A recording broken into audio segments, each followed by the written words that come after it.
Hello, welcome to Interesting Infinity, episode 9. I'm Siri here, and today we have Shamika Mahesh from our team Interesting Infinity who will be co hosting with me. And today we have a really special guest. Um, to the growing list of TikTok stars, the COVID pandemic has introduced us to add one more name, and that's Mr. Ricky Pond. The American father who's winning over the internet with his fleet dance moves and has been on social media for around a long time now. And he's Uh, been winning hearts of hundreds. So over to you, sir. I haven't been on very long, maybe a couple of years. We started when the pandemic hit. So it's been just kind of a crazy journey, but it's been a lot of fun. That's really nice to know. And it's such a pleasure to have you on our show. Sir, tell us about your background and journey. Well, my background, it started, my dancing, I guess, started way back when I was a kid. When I was 8 years old, my mom signed me up for a clogging class at the local dance studio that my sisters were taking dance at. So I started dancing when I was 8. Of course, I had sisters that danced and loved to show me the crazy new dance steps that they learned. And, we grew up watching MTV and watching music videos and trying to imitate, the likes of Michael Jackson and Bobby Brown and Paula Abdul and Janet Jackson and, just trying to do those type of things. And so I grew up dancing all the way through high school and into college. And joined a dance team at the college where I toured Germany and did a folk dance festival in Budapest, Hungary. So it's just all kind of this whole journey of dancing, and it kind of took a back seat when to a family and career until the pandemic hit, of course. And then everybody was kind of locked down. My kids were bored, and they begged me to do a dance video with them on TikTok. And so I did the one, and they sort of created a monster. I got the dance bug again. And I was like, you know what, these little 15 to 30 second dances are super fun. I can do this. So we just started posting one every day. And that's kind of how this journey began. That's really awesome to know. What was the first thoughts that came to your mind while starting your TikToks? Maybe the process which goes into it. My first thoughts were basically, no, I don't want to do this, right? Because my kids came and said, hey, let's go make a dance video. And I said, no. And they left kind of sad. And then they came back like 30 minutes later, and my son, who you see dance with me quite a bit on here, he's like, Dad, come on, let's go do a dance video. You have to. I made you an account, so you got to post something. And so I was like, oh, okay, let's go do something. And so, of course, we to be honest with you, I still really don't understand the program very much. I know how to record and I know how to post, right? The kids laugh at me all the time because they're like, how do you have so many followers and you have no idea what you're doing? And maybe that's the beauty of it, right? I really have no idea what I'm doing, and yet really it's all about having fun. And that's kind of, I've told myself, when I stop having fun, that's when I'll stop doing social media. I think having fun is the best part of the whole thing. It is, yes. Yeah. That is. So what kind of dance form do you most prefer? What do you enjoy the most? I enjoy all kinds of dances and all kinds of dance styles, and it's the journey of learning, and that was kind of the best part about social media, was the ability to search different parts of the world and find people that are dancing and doing traditional dances that are in their country. I mean, you think of America, it's kind of the melting pot of the world, and we have cultures and people from all over the place that create what America is. And but I don't know if there is that quintessential American traditional dance, right? And so it's really kind of fun to learn dances that other countries pass on generationally and share with their kids, and maybe they learned it from their grandparents, and it's just something that is continuing being passed down. And some of that's been some of the funnest things to learn, and my kids have really enjoyed it because they've been able to experience the world just in our own living room doing dances. I mean, it does pass through genes, right? Dance to genes. Right, definitely. Dancing is something that goes beyond language, goes beyond culture, goes beyond everything else. I mean, music is music, and if you can get the beat and you can feel the music, I think anybody can dance to any music, which is just great, and it's fun. That so is true. true. Exactly. Yeah. Sir, do you have any favorite dancer or someone who inspires you? Like, you want to be like them and they're the driving force for this thing. I'm kind of too old to get to that point, I guess. But, when I was a kid, I loved watching Michael Jackson dance. I loved watching, like I said, Paul Abdul, Janet Jackson.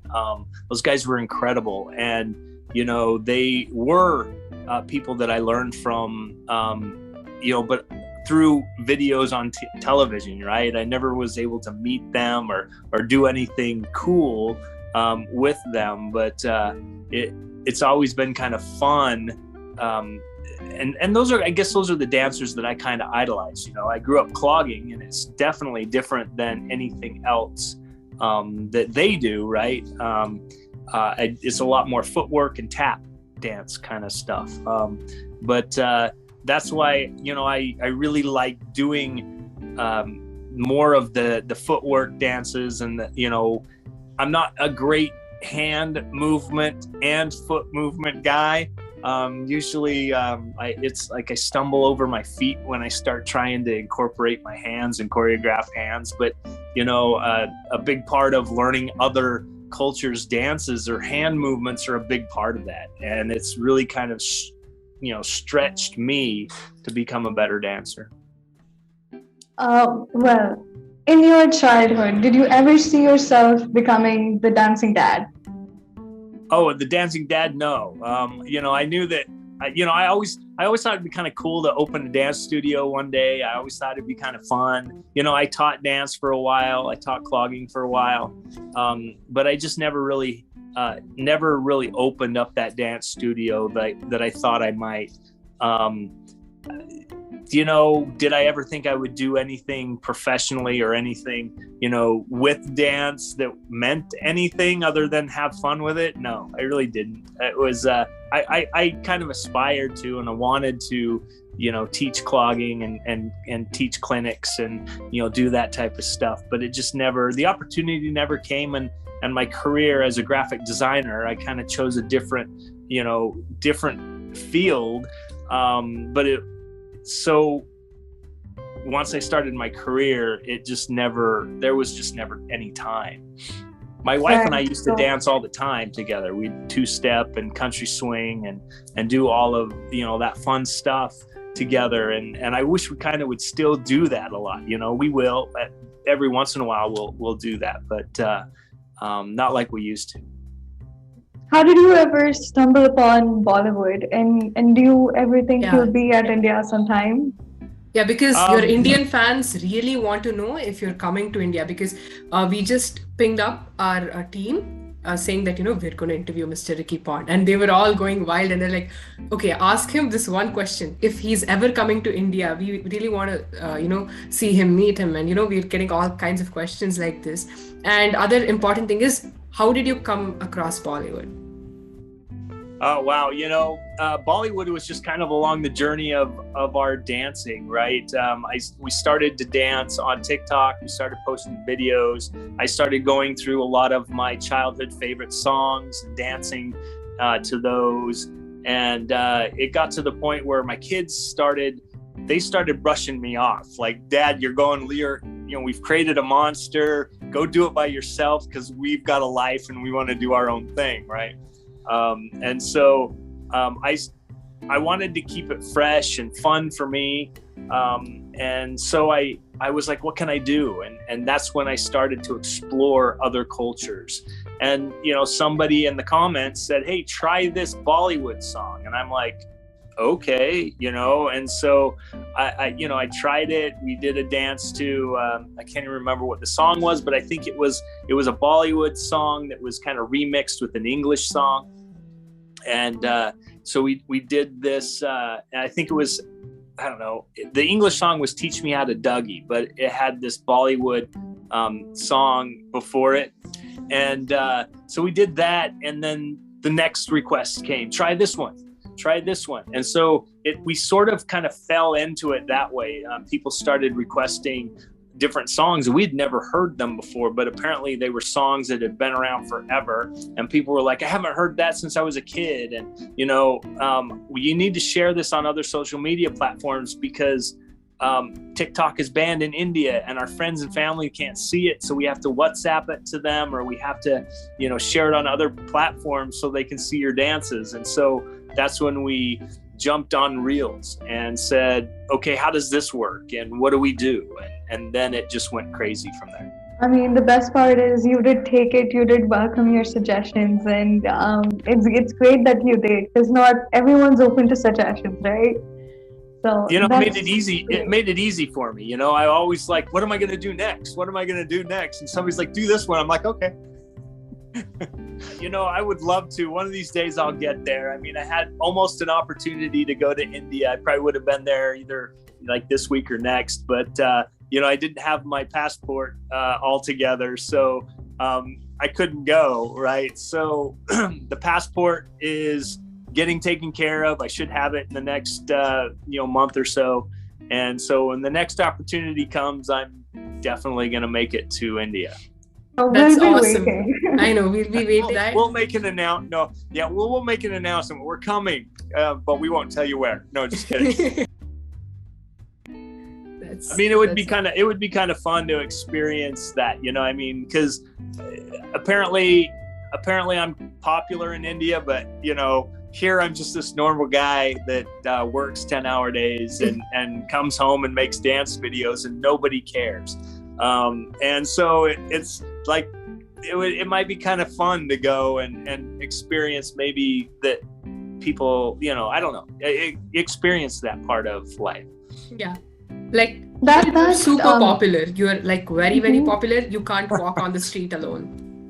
Without like 50 people. That's something I would like to test. That's something that I would like to test. I'd like to walk down your street and just see if people because there's a lot of people in India. There's like what? 1.3 billion.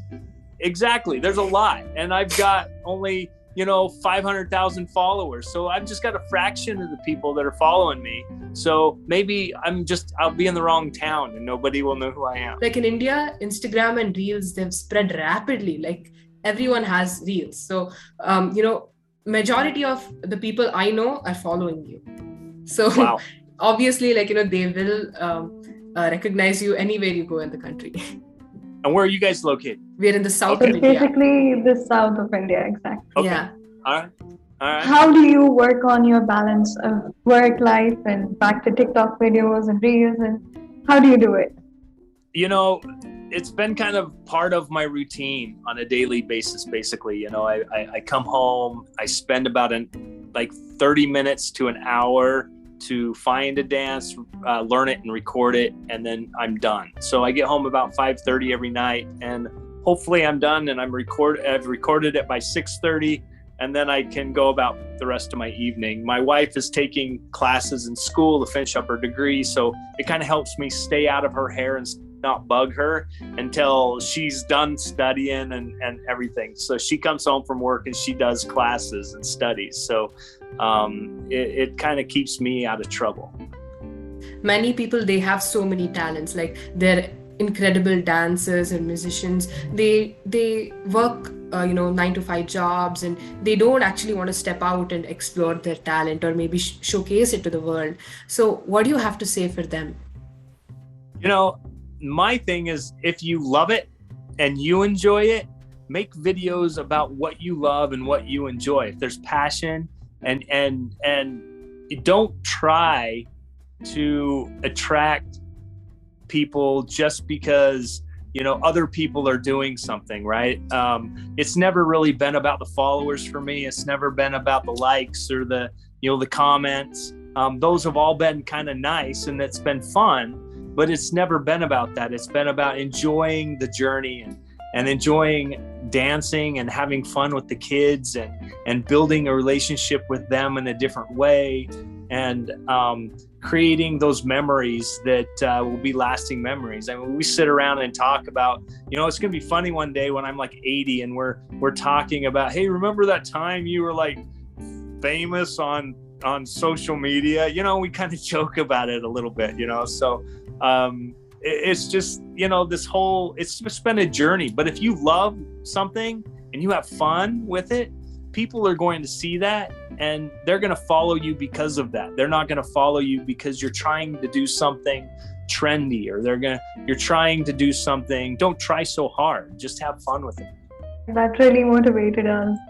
So from Shah Rukh Khan's Chamak Chalo to It Hits Jai Ho, almost all of your dance clips have gone viral within seconds on Instagram. We look forward to many more of your dance choreographies and the smiles that you bring on people's face.